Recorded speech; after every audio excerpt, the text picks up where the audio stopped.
주시는 하나님의 말씀은 창세기 35장 16절부터 마지막 29절까지입니다. 35장 16절부터 마지막 29절까지 교독하시겠습니다. 16절 제가 먼저 읽겠습니다.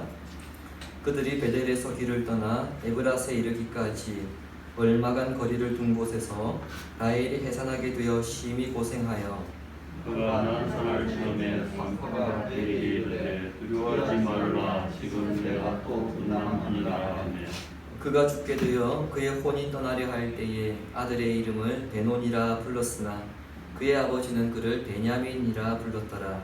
라헬이 죽음에 에브라고 베들레헴 집에 장사되고 야곱이 라헬의 묘에 비를 세웠더니 지금까지 라헬의 묘비라 일컫더라. 이스라엘이 다시 길을 떠나 베델 망대를 지나 장막을 잡더라.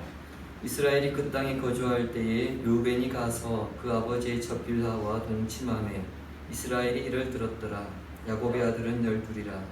레아의 아들들은 야곱의 장자 르우벤과 그 다음 시몬과 레이와 유다와 이스라엘과 스불론이요 라헬의 아들들은 요셉과 베냐민이며 라헬의 여종 레아의 아들들은 단과 딸이요 레아의 여종 실바의 아들들은 갓과 세리니 이들은 야곱의 아들들이요 바단 아람에서 그에게 낳은 자더라. 야곱이 야다바를 망대를 낳고 그의 아버지 이삭에게 이르렀으니 야다바는 아브라함과 이삭이 그려하던 대방문이더라.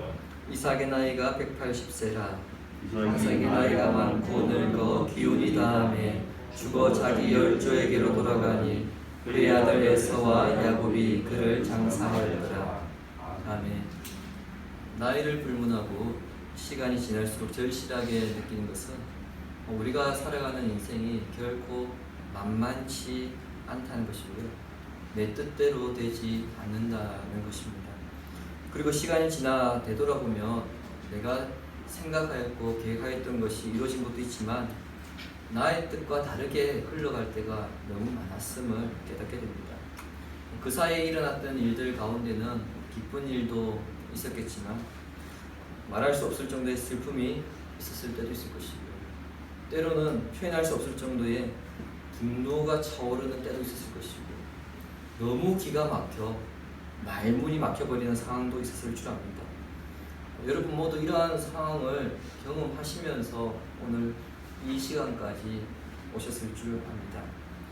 그래서 인생의 연장자일수록 그 과정을 많이 겪으셨기에 비록 몸은 사여졌을지라도 인생의 희노애락을 만나게 될 때 좀 더 의연하게 대처하는 것을 우리가 보게 되어지죠. 그럼에도 상황에 따라 괴로워하거나 슬퍼하거나 화를 내거나 기뻐하는 이런 감정들 자체가 없어질 수는 없습니다. 제가 34장 세겜에서 일어난 사건에 대해 설교할 때에 야곱은 나이가 들수록 더 고통스러운 일을 당하게 된다고 말씀을 드렸습니다. 본문에는 그때 묵시적으로 말씀드렸던 사건들이 한 번에 나열되어 있습니다. 물론 이게 끝이 아닙니다. 뒤에 또 다른 사건들이 나타납니다. 하지만 본문은 야곱의 인생에서 그 고통의 절정이 다했다 할 정도의 그런 사건들이 기록되어 있습니다. 그러므로 야곱의 인생에서 그가 만난 기가 막힌 고통들, 사건들을 살펴보면서 그 상황에서도 그가 어떻게 견뎌냈는지 살펴봄으로써 성도의 모습을 발견하고자 합니다. 하나님께서 그 야곱의 예배를 받으신 후에 이제 베델을 떠나 에브라까지 불과 얼마 두지 않은 거리였습니다. 그때 라헬이 해산을 하게 되었는데 난산이었습니다.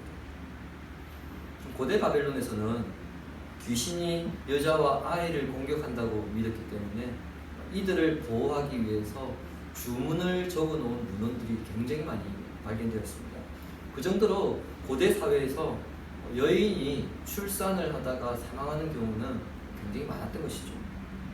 그러므로 라헬이 난산을 하게 되었을 때에 라헬 자신도 걱정했던 것은 물론이고요. 야곱도 걱정하는 것은 당연했습니다. 출산의 과정에서 라헬이 얼마나 고생을 하였던지 우리 본문 16절에서는 심히 고생을 하였다 그렇게 기록하고 있습니다. 이것은 아이를 낳을 때부터 이제 가질 때부터 낳을 때까지 그 10개월, 대략 10개월간의 그 과정이 험난했다, 그런 의미도 포함되고요. 특히 라헬이 출산 시에 겪게 되는 그 고통이 몹시 심했다는 것을 의미합니다. 오늘날이야 임신한 지 한 20주 정도 되면 이제 성별을 다 알려주니까 대충 알 수 있습니다만, 고대 사회에서 성별을 알 수 있는 것은 아이가 태어날 때입니다. 그 전까지는 알 수가 없죠. 라헬이 해산의 고통에 달했을 때에 산파는 마지막 순간까지 라헬에게 네가 이제 아들을 낳는다, 너 아들을 낳으니까 힘내라, 이렇게 격려하였지만은 결국 라헬은 그 고비를 넘기지 못하고 사망에 이르게 됩니다.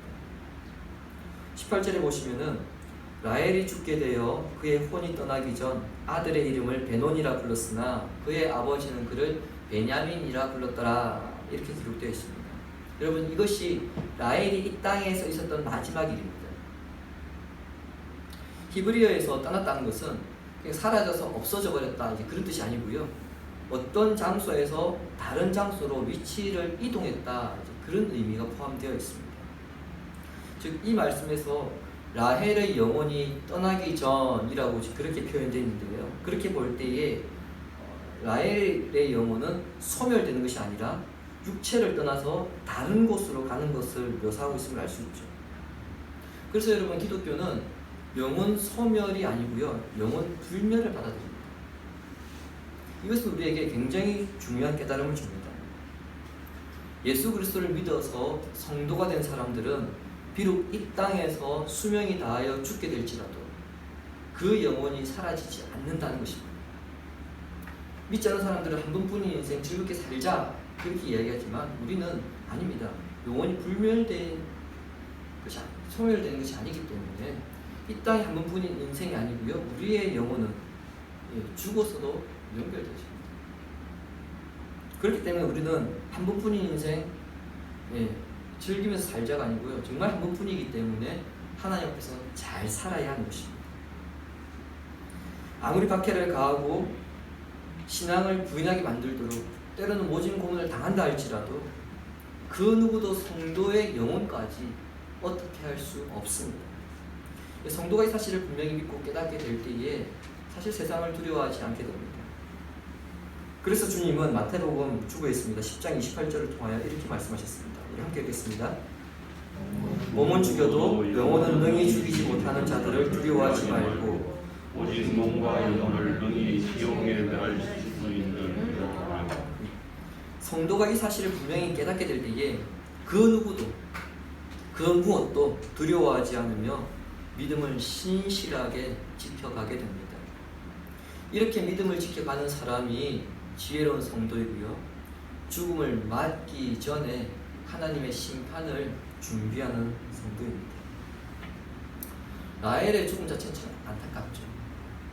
아기를 출산하는 과정에서 죽었기 때문에 참 인간적인 마음으로도 너무 불쌍하고 또 안타까운 마음을 금할 길이 없습니다. 하지만 그녀의 죽음은 결코 헛된 죽음이 아니고요, 두 가지 중요한 의미를 남겨주었습니다. 첫 번째는 죄에 대한 심판을 결코 피할 수 없다는 점입니다. 지난주에도 제가 간략하게 말씀드렸지만 10년 전으로 이제 거슬러 올라가서 라반의 집에서 이제 완전히 떠나올 때에 그녀는 삼촌의 우상 드라빔을 가지고 이제 그걸 훔쳐서 떠났습니다. 라반이 그 드라빔을 찾기 위해서 야곱을 추격하였고 야곱을 붙잡아서 그 드라빔을 내놓으라고 으름장을 내놓았을 때 야곱은 뭐라고 말했습니까? 누구든지 그것을 가져간 사람이 있으면 반드시 죽을 것입니다. 그렇게 말했습니다. 여러분, 야곱은 라헬이 미처 그 드라빔을 훔쳤을 거라고는 생각을 못했습니다. 그래서 그렇게 이야기한 것이죠. 여러분, 드라빔을 신성시해서 그 능력을 의지하고자 훔친 것도 하나님 앞에서 중요한 죄입니다만 그것을 지키기 위해서 거짓말한 것 또한 하나님 앞에서는 중요한 죄입니다. 그러므로 그 죄에 대한 심판이 지금 이루어지고 있는 것으로 볼 수 있습니다. 두 번째 의미는 비록 심판의 차원에서 라헬이 죽게 되었다 하더라도 하나님의 약속은 여전히 이루어지고 있다는 점입니다. 라헬이 처음으로 낳은 아들은 요셉입니다. 야곱의 11번째 아들이죠. 요셉입니다.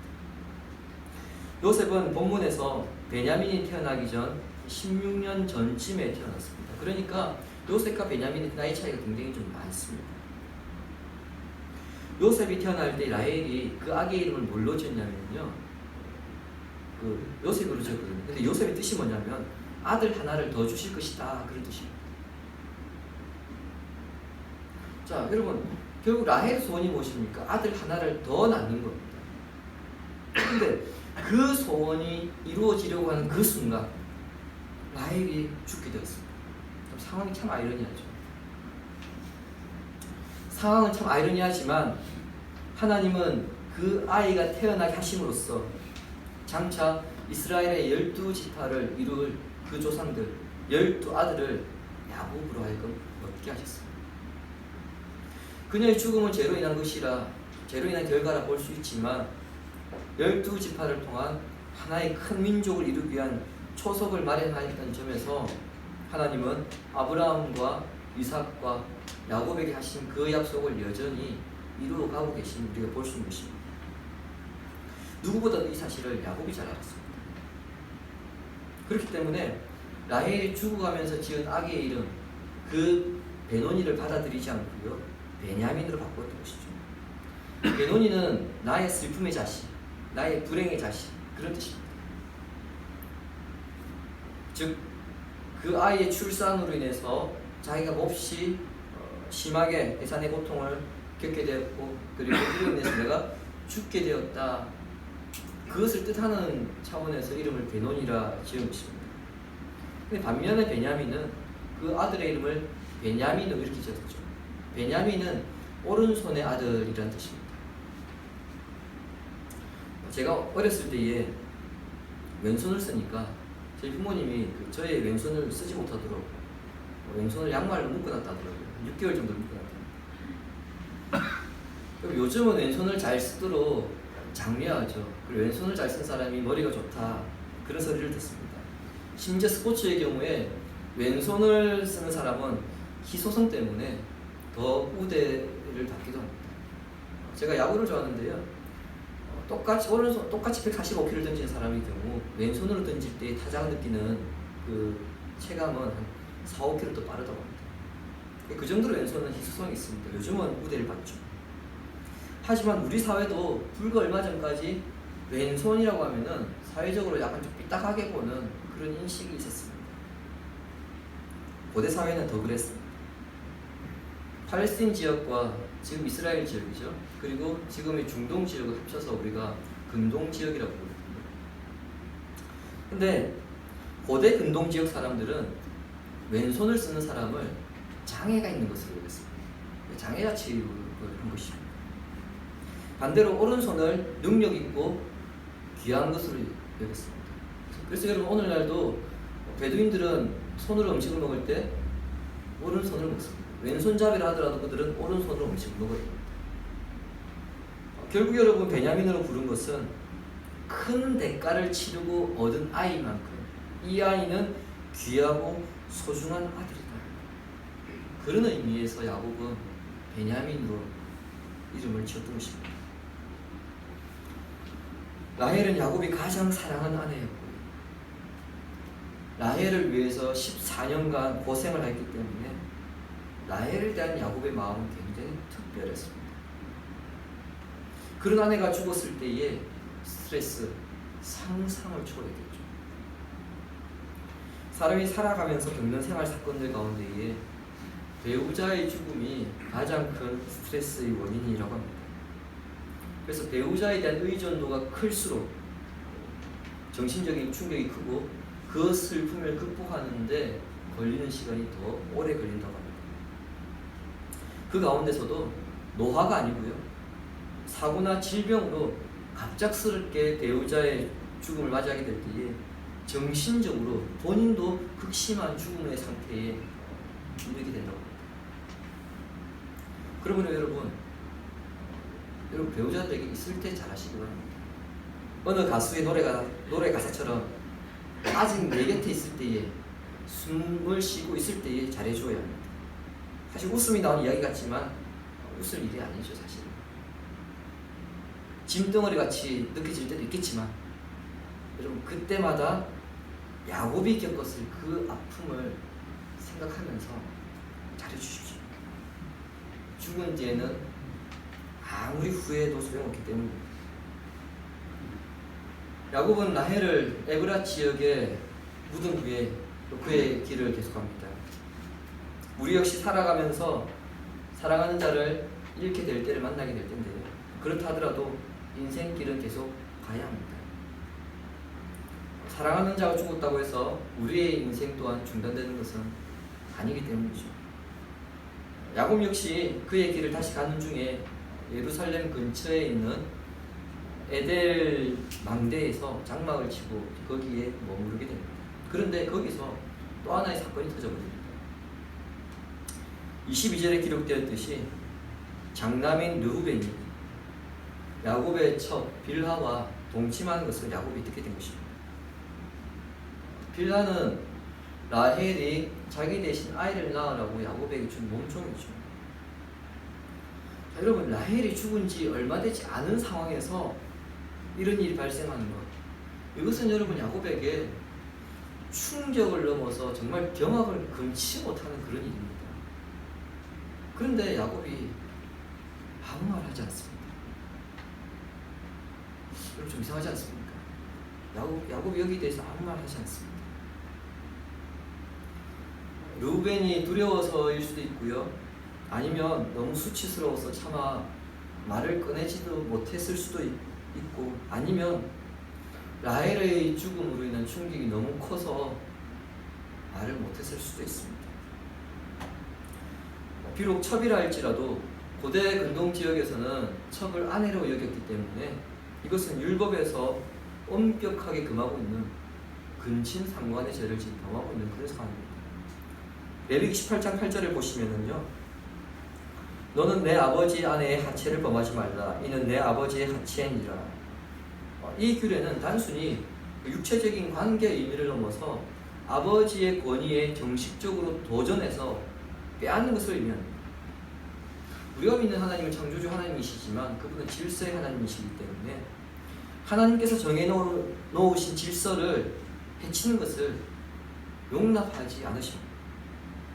따라서 르우벤과 빌하의 관계 이 역시 결코 용납되는 행위가 아님에도 불구하고 야곱이 지금 침묵하고 있습니다.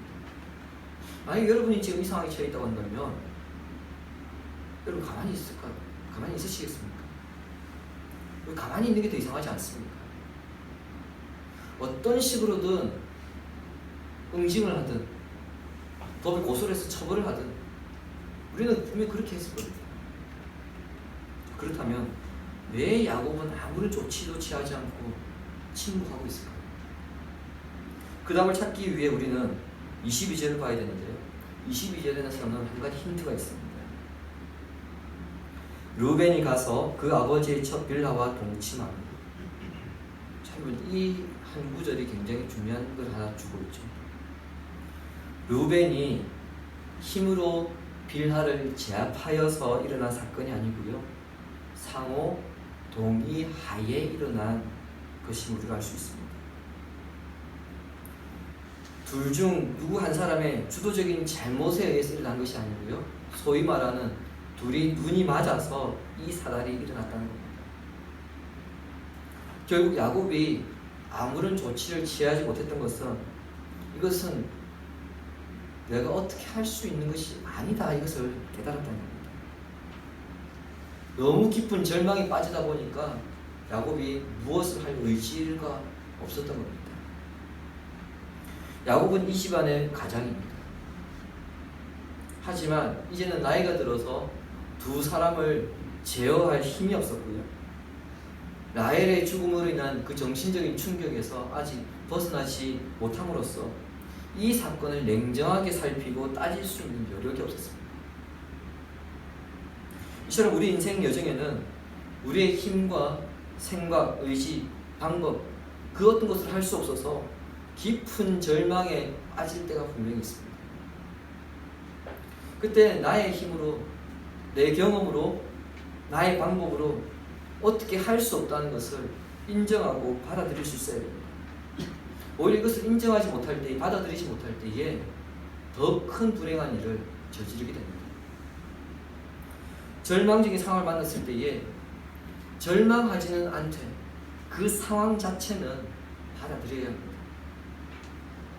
우리가 그러한 일을 만나는 것도요, 하나님의 계획과 섭리의 일부이고 또 인간이 신이 아니며 자신의 인생 또한 자신이 결정하지 못한다는 것을 깨닫게 하시는 하나님의 섭리의 한 방편이기 때문입니다.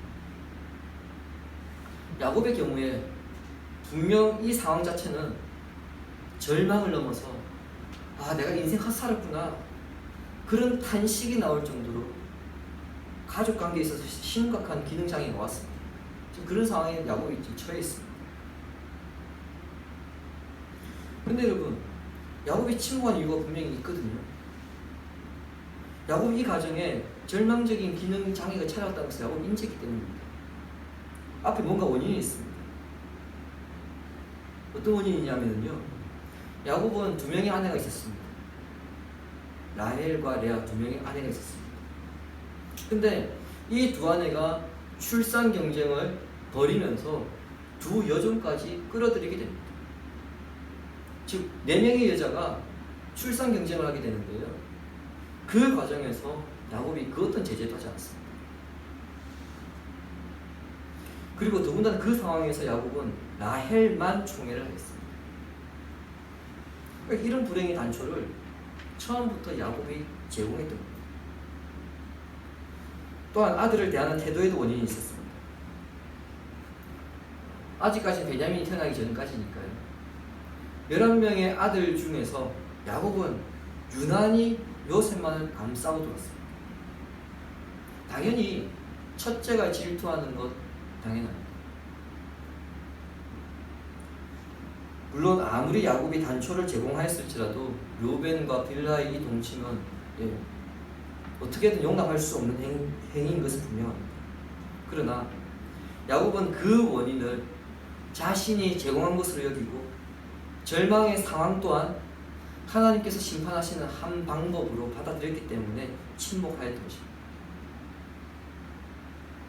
이것은 자신의 행위에 대한 인과응보입니다. 르우벤과 빌하 역시 그들의 행위에 대해서 하나님께서 그들을 심판하실 것이다, 이것을 야곱이 믿고 있었음을 의미합니다. 베델에서 하나님을 만난 이후 야곱은 그의 신앙이 엄청나게 성장했습니다.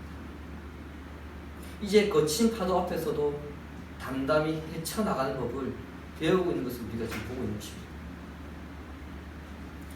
야곱은 이 모든 일을 가슴에 묻어둔 채 자신의 최종 목적지 기럇 아르바로 향하고 있습니다.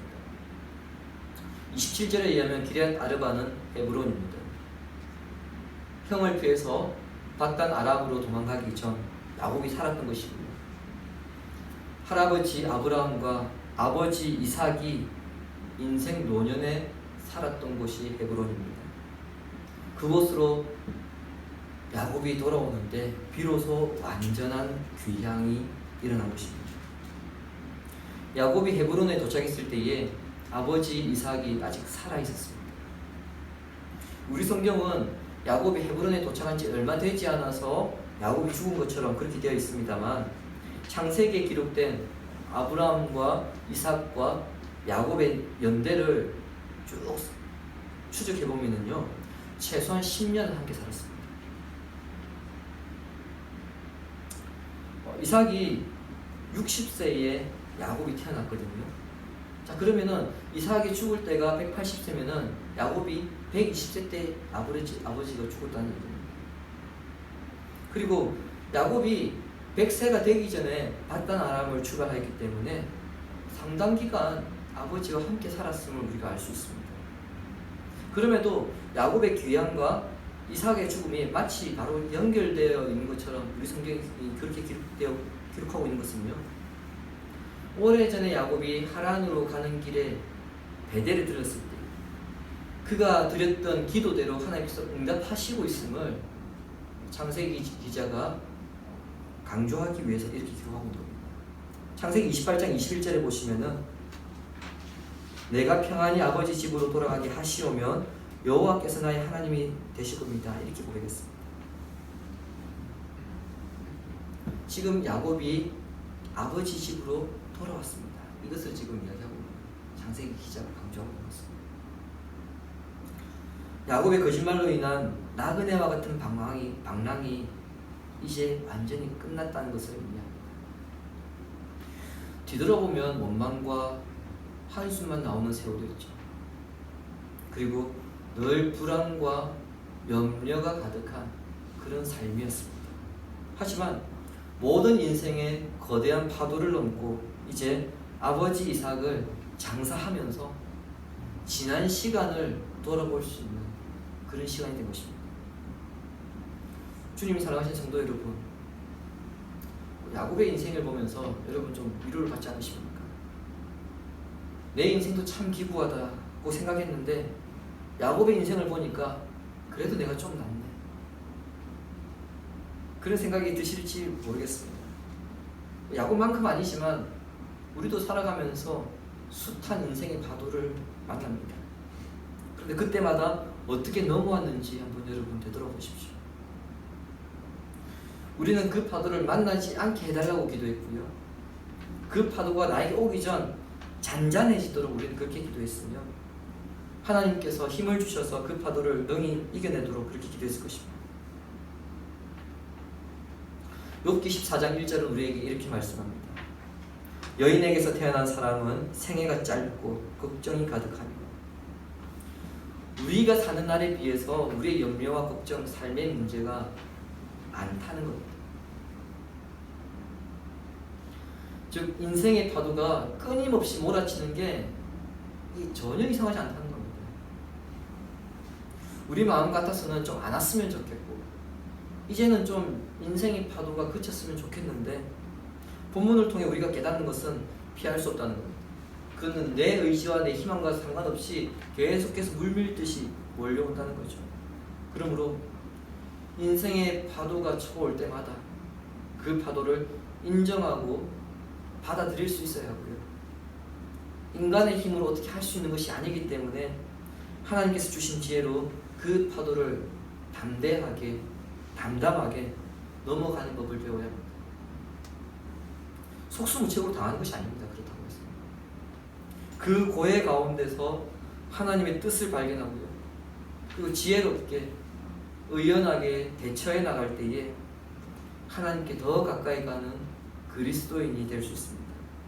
그리고 앞으로 더 큰 절망을 주는 파도조차 우리가 감당할 수 있는 힘을 얻게 됩니다. 속히 지나가고 나면 모든 것이 헛된 인생, 오직 하나님을 절대적으로 신뢰하고 의지함으로써 앞으로 만나게 되는 모든 풍파를 잘 이겨내시고 지난 시간 속에서 지켜주신 그 은혜에 더욱 감사함으로 믿음의 승리를 이루어가는 성도가 되시기를 예수님의 이름으로 축원합니다. 우리 시간에